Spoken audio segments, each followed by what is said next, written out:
Saudi আরবে মূলত কী বিষয়ে আসবেন এ ব্যাপারে আমাকে অনেকে প্রশ্ন করেছিলেন। তো আমি যদি আপনাদেরকে সাধারণভাবে বুঝাই, অনেকে আপনার মনে করে যে ফ্রি বিষয়ে আসলে মনে হয় অনেক বেশি টাকা ইনকাম করা যায়।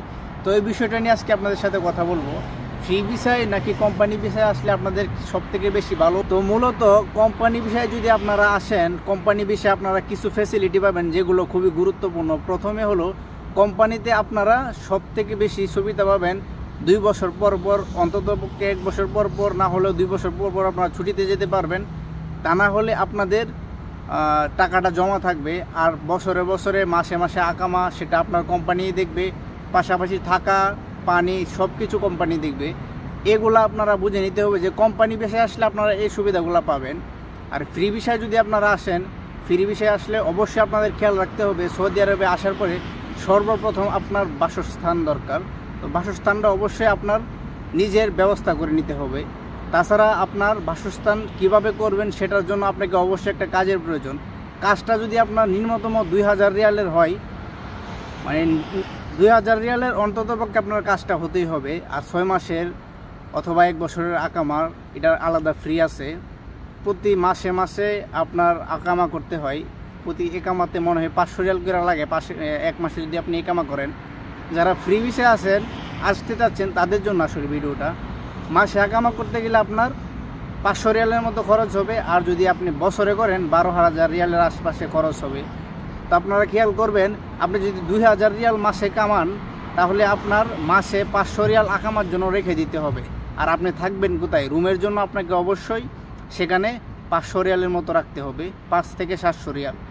তো এখানে 1000 রিয়াল চলে গেল, আমি কম করে ধরলেও 1000 রিয়ালের মতো চলে গেল। তারপরে আছে খাওয়া দাওয়া, কমপক্ষে আপনার 300 রিয়াল আপনার খাওয়া দাওয়া লাগবে, এটা আপনার মেনে নিতেই হবে।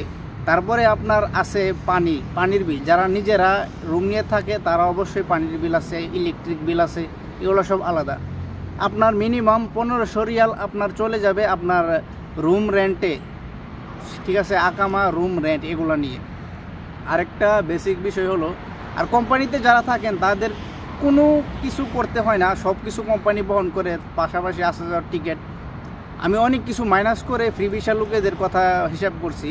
আর আপনি সৌদি আরব আসলেই যে একটা কাজ করতে পারবেন তা না। যারা নতুন অবস্থায় আসতে চাচ্ছেন তারা কখনোই ফ্রি ভিসা আসবেন না, এটা অবশ্যই মাথায় রাখবেন। আর যদি নতুন অবস্থায় ফ্রি ভিসায় আসতে চান, তাহলে আপনাদেরকে অনেক কষ্ট করতে হবে, যেটা বলার মতো না। যদি কোনো ধরনের কোনো কাজ জানেন, তারপরে আপনার ওই রকম জায়গা খুঁজে নিয়ে আপনাকে কাজ করতে হবে, তার জন্য অনেক সময়ের ব্যাপার। তাই নতুন অবস্থায় কখনোই ফ্রি ভিসা আসবেন না, এই কথাগুলো একটু খেয়াল রাখবেন। যদিও আমি খুব সংক্ষেপে আপনাদেরকে বুঝিয়ে দিচ্ছি, তাছাড়া আরও অনেক ব্যাপার আছে, ছুটিতে আসা যাওয়ার ব্যাপার, এগুলো আপনারা চাইলেও করতে পারবেন না। তো এই কথাগুলো যদি মেনে চলতে পারেন তাহলে অবশ্যই ফ্রি ভিসায় আসবেন। আর কাজ নাই যে সৌদি আরব তা না, অবশ্যই কাজ আছে। কাজের বিষয় নিয়ে আমি আপনাদের সাথে আরেকদিন কথা বলবো। তো আজকে সংক্ষেপে আপনাদেরকে বুঝিয়ে দিলাম যে ফ্রি ভিসায় আর কোম্পানি ভিসার মধ্যে কত তফাৎ, অনেক তফাৎ। আপনারা চাইলেই এগুলা করতে পারবেন না, আগে একটু যাচাই করবেন, একটু হিসাব করে নেবেন। কারণ হিসাব না করে নিলে আপনার ভবিষ্যতে অনেক বিরাট বড় সমস্যা হয়ে যেতে পারে। 4 লক্ষ 5 লক্ষ টাকা খরচ করে বিদেশে আসবেন, সেটা আপনার সম্পূর্ণ বিদা যাবে। তো আশা করি আপনাদেরকে বোঝাতে পেরেছি। ধন্যবাদ সবাই এতক্ষণ পর্যন্ত আমার ভিডিও দেখার জন্য। যদি ভালো লাগে অবশ্যই লাইক, কমেন্ট, শেয়ার করে সাবস্ক্রাইব করে দিবেন আমার চ্যানেলটি। ধন্যবাদ সবাই।